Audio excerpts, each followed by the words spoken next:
Everyone, I am Trapti Parekh, working as a legal intern in Lexis and Company.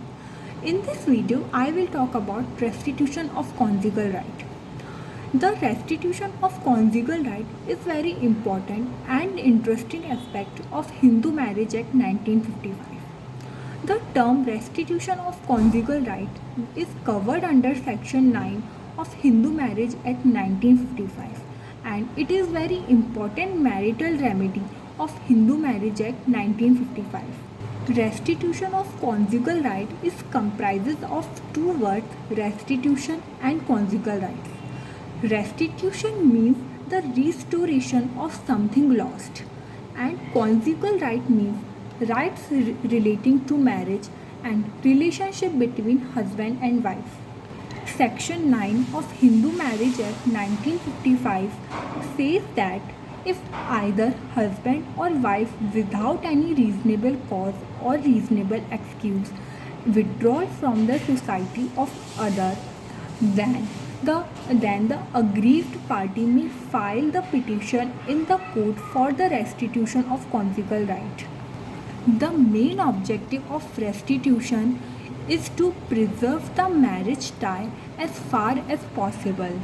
Now, there is some conditions which is necessary to satisfy for obtaining the degree of restitution of conjugal right. The first condition is that the other spouse has withdrawn from the society of the petitioner. The second condition is that there is no reasonable excuse for such withdrawal. The respondent alleges the reasonable cause and the burden of proof is always lies on him or her. Third is the court satisfied that as to the truth of the statement made in the petition. And the last condition is that there is no legal ground exist for refusing refusing the decree of the court.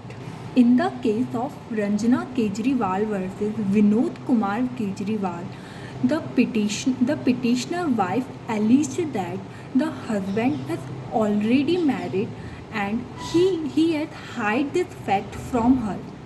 The court held that the petition for the restitution of conjugal right is not maintainable under this and because there is no legal marriage. Now, there is some other provisions in which the restitution of conjugal rights in the various personal law. The remedies is available under. The first is Section 32 and Section 33 of Indian Divorce Act 1869. Second is Section 36 of the Paris Marriage and Divorce Act 1969. The third is Section 22 of Special Marriage Act 1954 in case of intercaste marriage. And the last is Section 9 of Hindu Marriage Act 1955.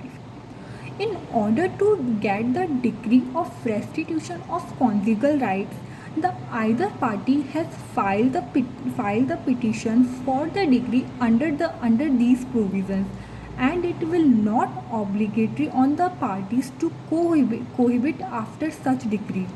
Now, what are the effects of the decree of restitution of conjugal right? If the decree was passed in the restitution of conjugal right is passed by the court, then it is compulsory for the respondent to resume cohabitation with the plaintiff, and if the respondent fails to do so within 1 year, then it can act as a ground for divorce for the plaintiff. In Shanti Devi versus Balbir Singh, the court provided the requirement for filing the petition for restitution of conjugal rights. The court said that it has to be seen whether one spouse has withdrawn from the society of the other without any reasonable excuse. The second requirement is that the court must be satisfied with the fact mentioned in the petition.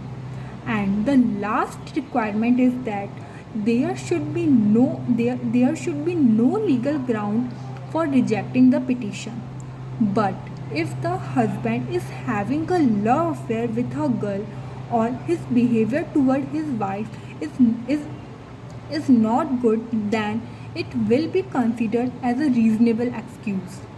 So, here it is all about restitution of conjugal rights. I hope you like my video. Please like, subscribe, and comment. Thank you for watching.